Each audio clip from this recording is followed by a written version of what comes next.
Há mais ou menos um mês atrás eu fiz um vídeo falando sobre algumas opiniões impopulares das Crônicas de Gelo e Fogo, Game of Thrones e House of the Dragon. Não eram necessariamente opiniões só minhas, né? Teve várias que eu fui atrás na internet, vi o que os fãs falavam, fiz um compilado delas e trouxe para vocês opinando sobre quais eu concordava ou não.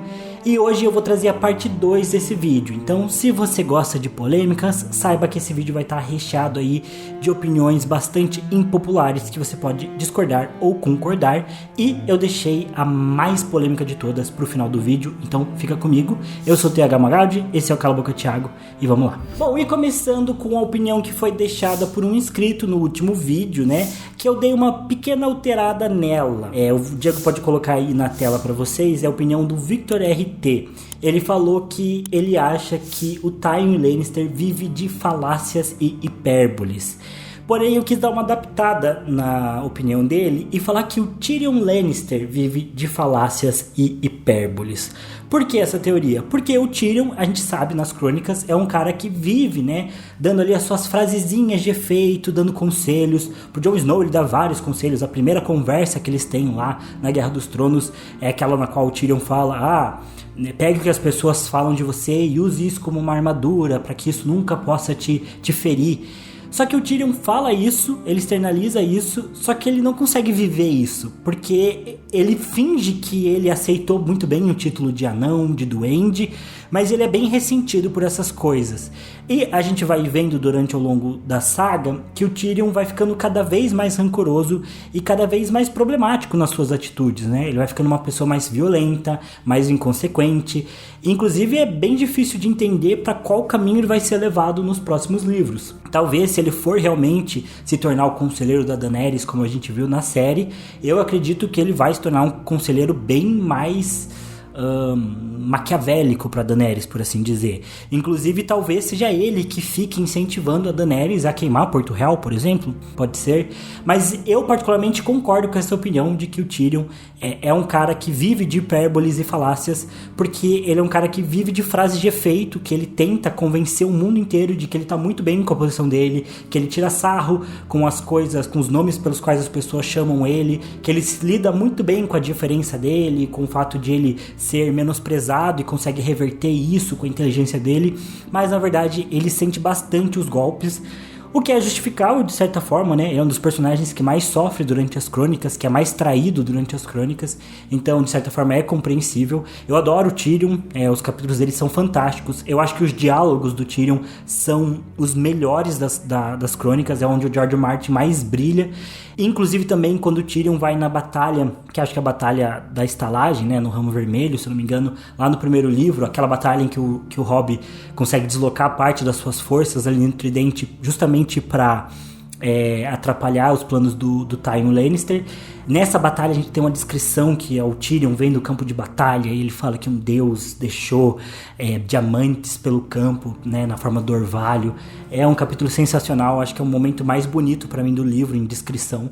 Então eu adoro os capítulos do Tyrion, adoro ele como personagem, mas acho que ele tem esse defeito, né, de realmente falar muito, mas não conseguir realmente viver aquela lição que ele tem, né. Talvez isso seja a diferença entre sabedoria e inteligência. Tyrion é muito inteligente, ele consegue perceber que se ele usasse as coisas que as pessoas insultam ele como uma armadura, ele iria realmente ser muito mais forte e ia conseguir usar isso muito mais a favor dele.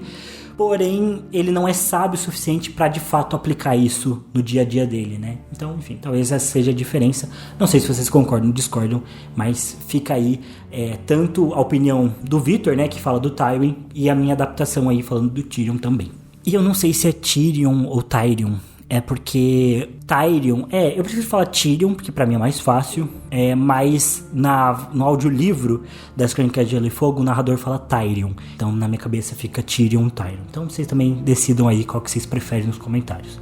Não que eu vá falar igual, porque é difícil, o costume é mais forte, mas vocês podem dar a opinião de vocês também. Bom, mas aproveitando que a gente falou do Tywin também, tem aqui uma opinião que fala sobre ele, uma opinião talvez impopular, que é: Cersei Lannister estava certa em seu ressentimento com o Tywin. E em que contexto isso se aplica? Bom, eu acredito que o contexto dessa afirmação se dê no fato de que o Tywin colocou o Jaime, né, sempre deu muito mais destaque, né, pro Jaime como seu herdeiro e nunca resolveu desenvolver muito o lado da Cersei como uma líder. E ela sempre viu muito essa diferença da forma como ela era tratada em relação ao Jaime, e ela sempre se sentiu muito mais apta a fazer diversas coisas do que o Jaime, né? Ela sente que ela seria um soldado melhor, de que ela seria um líder militar melhor. É muito engraçado porque os 3 filhos do Tywin, o Tyrion, o Jaime e a Cersei, cada um deles fica pensando que ele é mais parecido com o pai, né? Então a Cersei fica pensando que não, na verdade ela é a filha mais parecida com o Tywin. O Jaime fica tentando se convencer disso, no capítulo que ele lida lá com a situação de Corre Hill, ele fica pensando nisso. O Tyrion também tem essa sensação de que ele é o mais parecido com o Tywin, mesmo que ele seja o rejeitado. Então os 3 filhos têm esse daddy issues, né, com o Tywin, achando que cada um deles, não, eu sou mais parecido com meu pai, eu sou o verdadeiro herdeiro do meu pai. E a Cersei tem esse ressentimento. Eu não sei se eu concordo com essa afirmação no sentido mais direto dela, né, de que a Cersei realmente é o filho mais parecido com o Tywin. Eu acho que o Tyrion é de fato o filho mais parecido com o Tywin.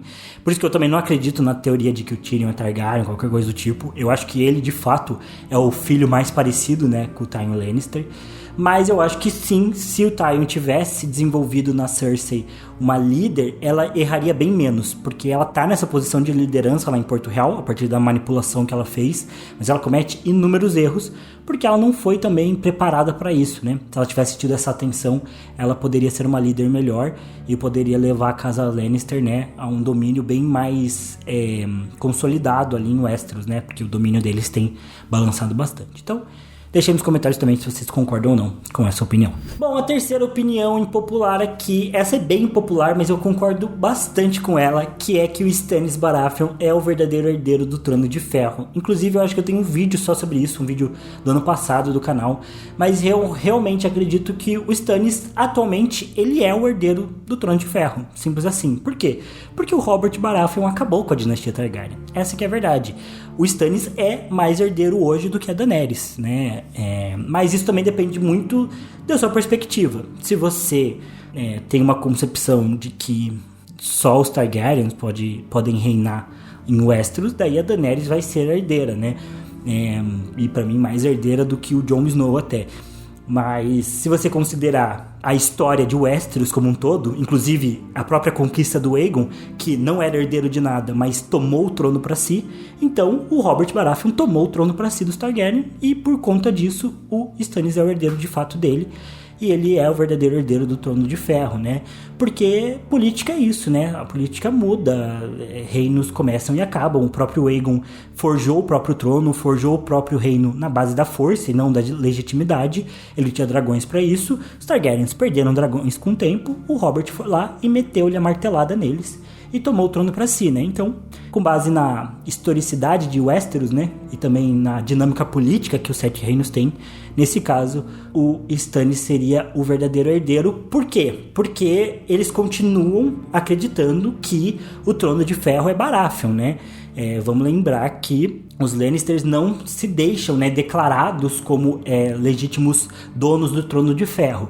Eles se mantêm, né, ali no Tommen como o herdeiro do Robert, né? Então por isso que eu diria que o Stannis é o herdeiro. Se a Cersei tomar o trono para ela, como aconteceu na série, com base nas manipulações políticas dela, aí por mim ela é herdeira do trono porque ela conseguiu forçar isso a acontecer. Mas por fato deles manterem a ideia, a concepção de que não, o trono é Baratheon e o herdeiro do Robert que tem que reinar, e eles estão mentindo dizendo que o Tommen é esse herdeiro, então nesse caso o Stannis deveria ser, porque a gente sabe que legitimamente o Stannis é sangue do Robert e o Tommen não. Então, enfim, pra mim, você tem que manter o Trono de Ferro. Essa que é o critério, na minha opinião, para você ser um rei legítimo de Westeros. Tem que tomar o trono, governar e manter o seu governo, né? O Robert conseguiu fazer isso. O Tommen e o Joffrey estão tendo dificuldades, tanto que está na Guerra dos Cinco Reis, que o Joffrey tecnicamente venceu, mas o Stannis continua ativo aí na guerra contra eles, né? Os Greyjoy continuam ativos, então não é uma vitória definitiva ainda, né? Isso dá muito pano pra manga, muito debate, talvez role mais vídeos no canal falando sobre isso. A gente até poderia discutir isso numa live, que eu acho que é um tema bem bacana de discutir mesmo, de ver outras opiniões ao vivo. Então vocês podem deixar nos comentários também se vocês achariam legal uma live pra gente tratar sobre quem é o herdeiro legítimo do Trono de Ferro. Pô, eu gostei, me animei até. Essa próxima opinião é bastante polêmica e ela também veio de um inscrito aqui do canal, que foi o Ronicles, que também deixou isso comentado lá no último vídeo. Inclusive eu acho que tem 3 opiniões dele que eu separei, ele fez uma lista delas, talvez o Diego também coloque aí pra vocês na tela todas as opiniões polêmicas que ele deixou. Eu separei 3 delas pra trazer aqui pra esse vídeo, e a primeira delas eu acho bem polêmica, que é: os Frey não estavam errados no casamento vermelho. Ou seja, todo o massacre do casamento vermelho que os Freys fizeram foi uma atitude correta em algum sentido. E aí, o que você acha dessa opinião? É triste. Você acha triste? Eu concordo com a opinião do Ronicles. Por quê? Porque é a guerra. Essa que é a verdade. Eu não lembro se...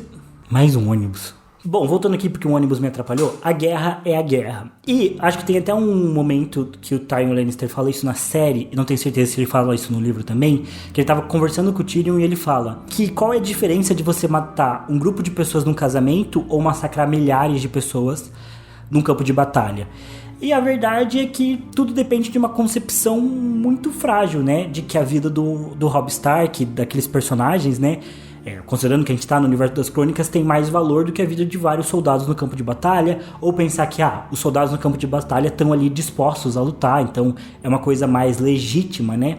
Mas a verdade é que no final das contas, se você ver a contagem de mortos, né, realmente você vai ter muito menos perdas, considerando o casamento vermelho, né? Um golpe muito mais certeiro ali dado pelos Lannisters, pelos Bolton e pelos Frey, que foi muito eficiente, inclusive, acabou, né, basicamente com a pretensão nortenha, não só derrotou as forças Stark, como simplesmente acabou com a campanha Stark, né, porque se você tivesse derrotado o Robb Stark, mesmo até matado ele no campo de batalha, poderia existir ainda uma resistência nortenha que usasse o exército nortenho ali para continuar a guerra, estendendo a guerra por mais um tempo, e numa tacada só eles acabaram com quase todos os líderes do norte. Então foi um plano muito eficiente, e isso me lembra um pouco, não sei se o George R. R. Martin se baseou nisso, claro que não, né, tem os outros eventos históricos no quais ele se baseou para a ideia do massacre em si, mas pensando na estratégia militar me lembra muito a Segunda Guerra, não legitimando Hiroshima e Nagasaki, né? Mas existe, né, um rumor histórico de que o plano da União Soviética, e acho que isso é confirmado, o plano da União Soviética para lidar com o Japão envolveria uma invasão completa no Japão, que iria levar mais de 1 milhão de soldados para dentro do Japão, ou seja, eles estimavam mais de 6 milhões de mortes, né, num conflito que duraria pelo menos mais um ano, estenderia a guerra em mais um ano, então seria uma batalha avassaladora pelo Japão, com todos os crimes de guerra que poderiam ser cometidos, e os Estados Unidos queriam mostrar sua força, queriam mostrar seu poderio militar, e resolveram tudo, né, com Hiroshima e Nagasaki, que eu acho que foram 100 mil mortes. Foi terrível Hiroshima e Nagasaki, foi um dos grandes momentos terríveis da história da humanidade, né, que massacrou milhares de pessoas assim num segundo, colocou o mundo em um período terrível de Guerra Fria, no qual todo mundo tinha medo do conflito, mas de certa forma foi uma situação ali de estratégia militar que rendeu muito menos mortes do que a invasão soviética, né? E assim, qual que tá mais certo? Nenhuma. O ideal era que as pessoas não fizessem guerras, não se matassem, né? Mas pensando que isso já estava acontecendo, é difícil saber se o ataque dos Estados Unidos com Hiroshima e Nagasaki não poupou realmente muito mais vidas, infinitamente mais vidas, do que uma invasão completa do Exército Vermelho.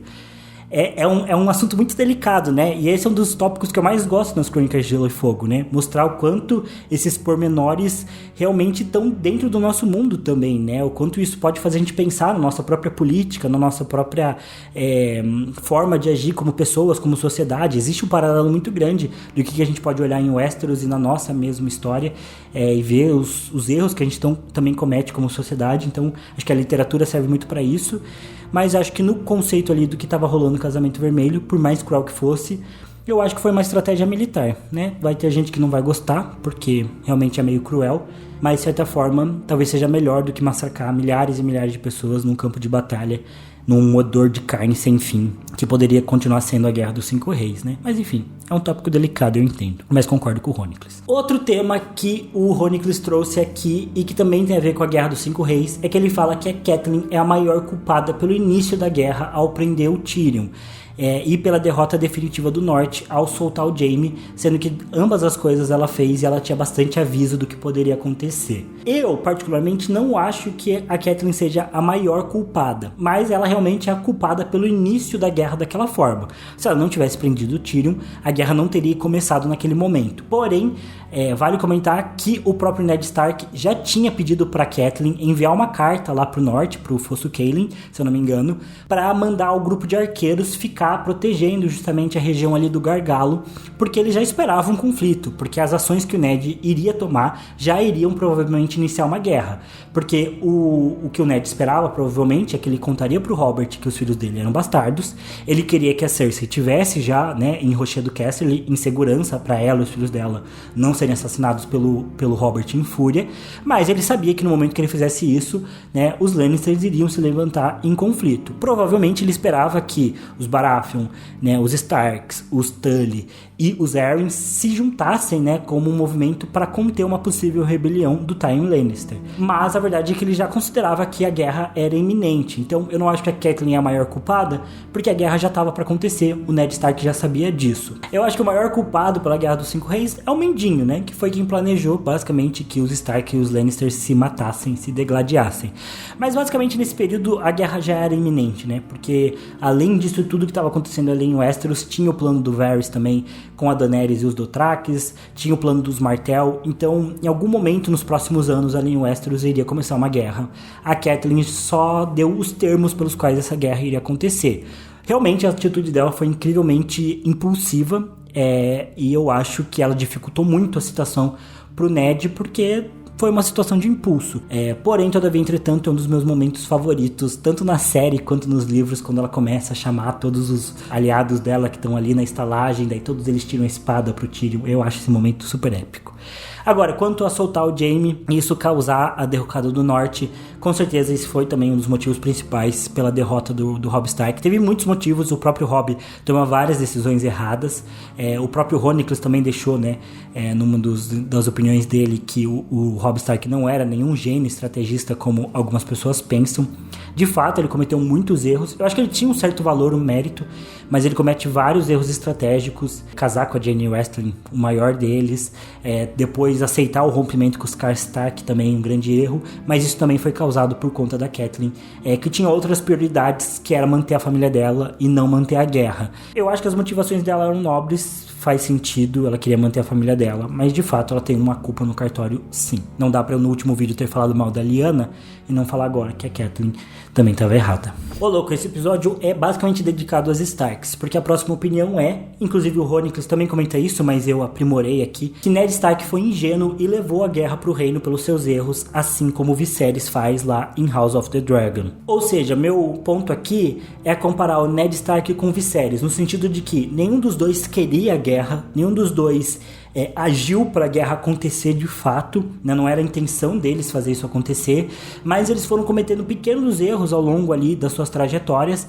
O Viserys basicamente ao longo de todo o reinado dele, e o Ned Stark ao longo ali do período que ele ficou como mão do rei em Porto Real, e esses erros foram culminando na guerra. Essa é uma opinião que eu também concordo um pouco.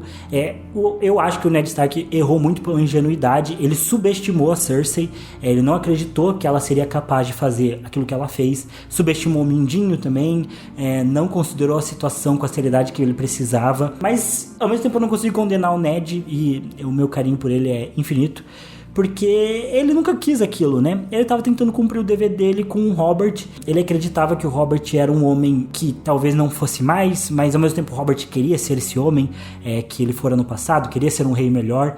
O Ned achava que o Robert podia alcançar isso, tentou fazer as coisas caminharem para esse lado, mas acho que em muitos graus ele subestimou a situação, ele agiu errado em vários momentos, né? E os pequenos erros dele foram culminando no conflito que haveria de acontecer. O Ned podia ter tomado várias atitudes diferentes, né? Ele podia simplesmente ter se negado a ir lá para Porto Real também.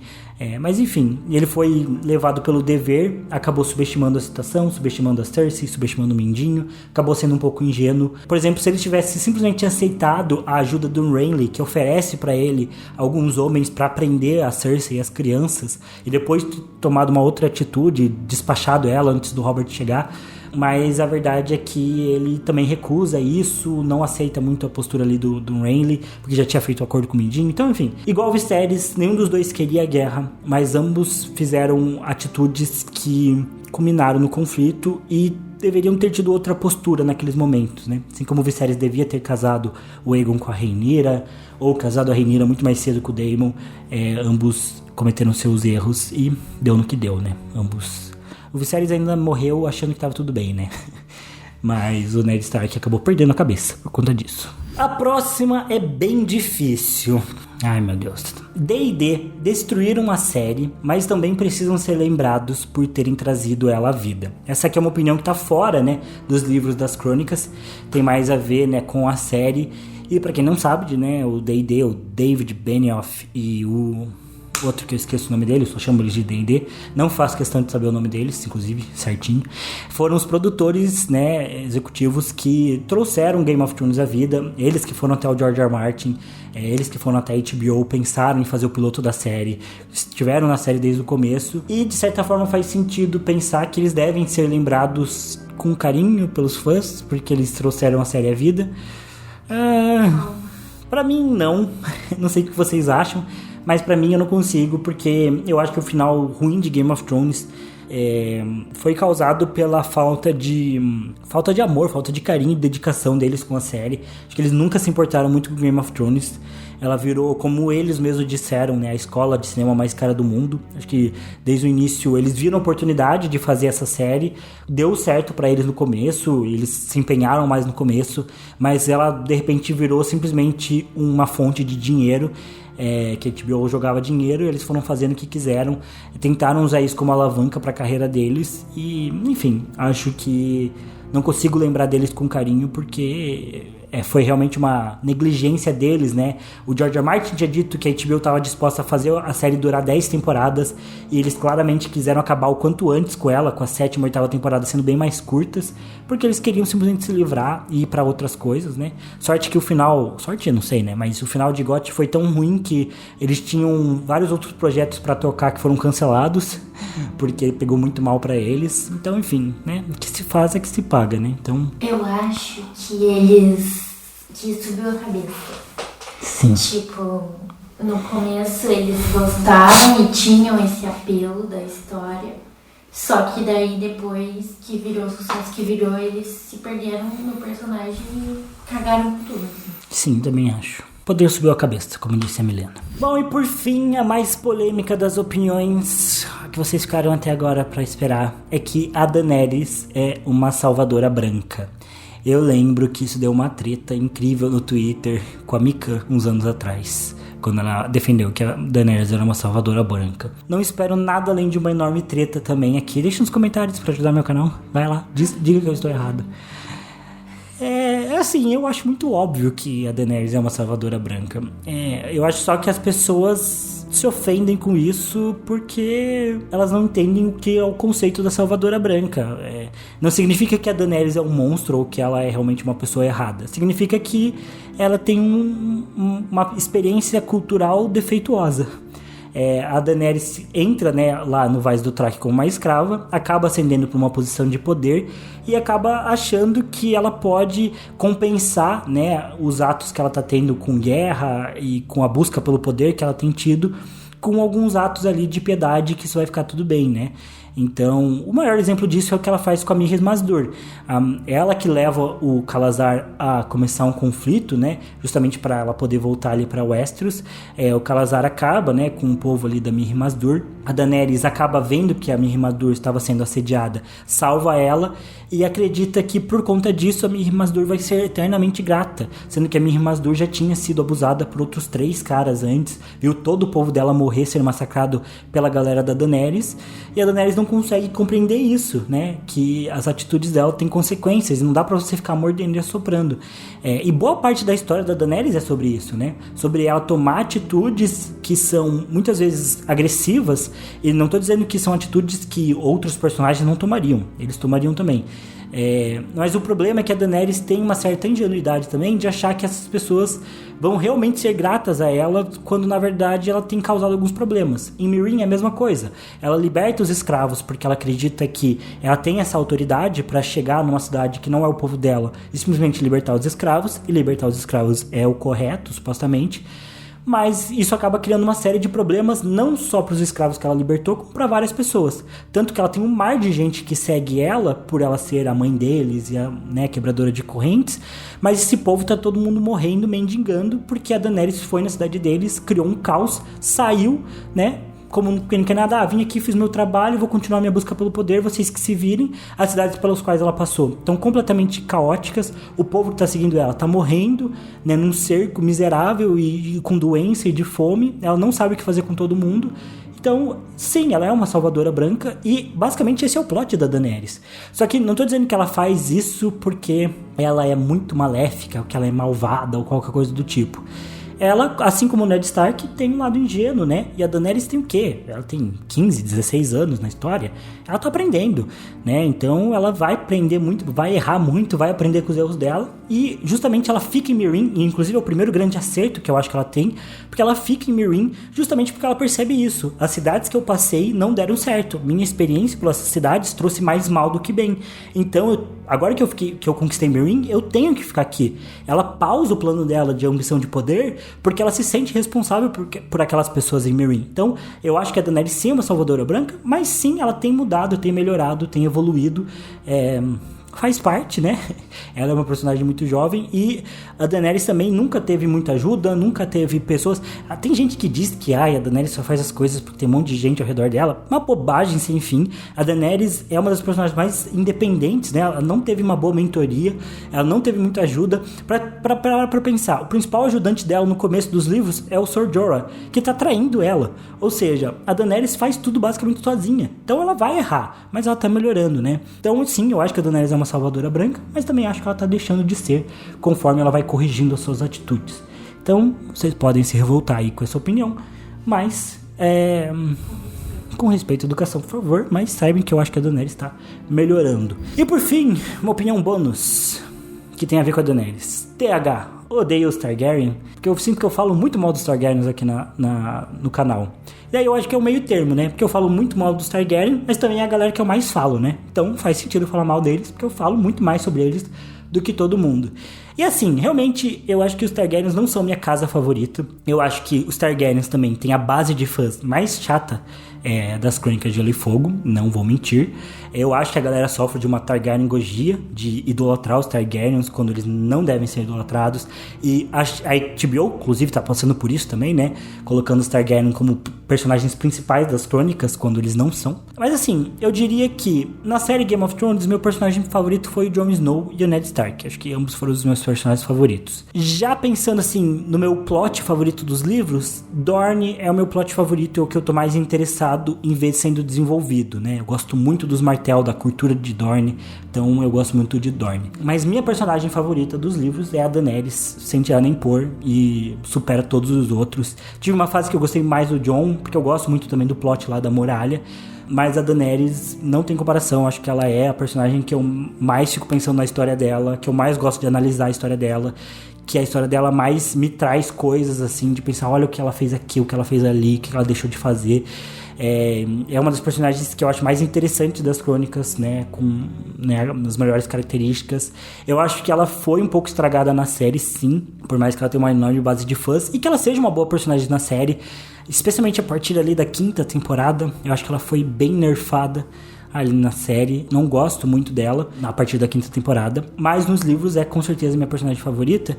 Inclusive tem até ela na minha parede, mostra ali. Então vocês vão ver o vídeo do meu mural que tem uma imagem da Daenerys. Pode provar alguma coisa? Não, mas no meu mural eu só tenho pessoas que eu gosto. Tem o George R. R. Martin, tem o Casemiro, que são duas inspirações grandes, e tem a Daenerys também numa imagem dela conquistando Meereen, após a conquista de Meereen. não tinha nenhum quadro bom pra comprar da Daenerys, por isso que eu imprimi o meu. Faça você mesmo. Mas é isso, pessoal. Essas foram as opiniões impopulares desse vídeo. Esse vídeo é um vídeo polêmico, não tem o que fazer. Eu tentei deixar aí o mais claro possível o que eu concordo ou não dessas opiniões. Você não precisa concordar com tudo, não precisa concordar com nada se você não quiser. Pode discutir nos comentários qual a opinião de vocês e também pode deixar outras opiniões impopulares. E antes de eu terminar esse vídeo, eu preciso fazer alguns agradecimentos especiais a alguns inscritos especiais aqui do canal. Por que eu vou ler o nome dessas pessoas? Porque são pessoas que comentam no canal há muito tempo. Eu já tô há bastante tempo para agradecer esses inscritos, porque antes do canal dessa última viralizada que deu com o vídeo do Jon Snow e dos Velaryon, já eram pessoas que estão me acompanhando há muito tempo, já eram pessoas que sempre comentavam aqui no canal, que sempre estavam apoiando, sempre elogiando, sempre deixando sugestões também de vídeos. Então eu não posso deixar de citar eles aqui e agradecer muito o apoio deles. Eu sei que talvez eu esteja esquecendo de muita gente que também é importante pro canal, que tá sempre comentando também. Então, se você for uma dessas pessoas que sempre comenta, continue comentando, que daí uma hora eu vou perceber e vou trazer aqui também. Enfim, eu sei que tem muita gente comentando também mais recentemente, elogiando. Eu tento responder todo mundo, especialmente quem comenta elogiando o canal, deixando sugestões, mas tem tido muito comentário mesmo, então tem ficado difícil.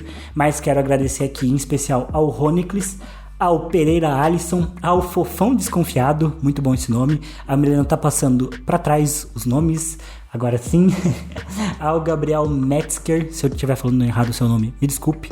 Ao Maurício Nuremberg, a Rebeca Alve, a Letícia Lima e ao Wallace Oliveira. Então é isso, desculpa se eu falei o nome de vocês errado, mas eu só queria deixar minha gratidão por vocês serem pessoas que estão sempre comentando aí no canal. E obrigado a todo mundo que comenta no geral. Então é isso, pessoal, obrigado por terem assistido o vídeo até aqui. Eu vejo vocês no próximo, valeu, falou e até mais. Thank you. Torcendo pra que nenhum avião passe, que já passou 50 desde que a gente tentou começar a gravar. Então vamos lá. Mas meu Deus do céu, o feriado já acabou, gente. Volta pra casa. Olha que caótico. 2 minutos passou. Sim, nem pode sair avião nesse horário. Vamos lá. E dei uma opinadinha sobre elas, quais eu concordava, quais eu não. Não vai ser estranho. Todo vídeo é estranho. Caos. Não eram necessariamente opiniões minhas, mas opiniões que eu tinha. Quanto tempo tá? Por um inscrito do canal, né, no vídeo passado, que é o Victor. Quando não é avião, é ônibus. Pelo amor de Deus, daqui a pouco tem um barco e um trem passando. Ou tiro. Teve um dia de madrugada de erro que teve tiro rolando por aqui. Me assustei. Ai. Como é bom a vida na cidade grande. Nem é grande, quer dizer, é grande. É grande Curitiba. Mas imagina morar em São Paulo, que caos. Tudo eu comparo com São Paulo e penso, nossa, obrigado Deus por morar em Curitiba. Sim. Você gosta, Diego, de morar em cidade menor? Eu acho que deve ser muito bom. Eu trabalho em home office, então pra mim, ser top. Tá, vamos lá. Diego, agora um carro passando com um funkão tocando. Pelo amor de Deus, tá muito difícil hoje. E já são 11 horas. Ai, meu Deus, amado. De meia hora. Aí quando a gente vai gravar de 5 não, eles spawnam aqui perto quando a gente tá gravando. É tipo Minecraft à noite. Meu Deus do céu. Ai, esqueci o que eu tava falando. Que a guerra é a guerra. Literalmente, que pena. Não dá pra ler o nome de todo mundo. Dá pra diminuir a letra.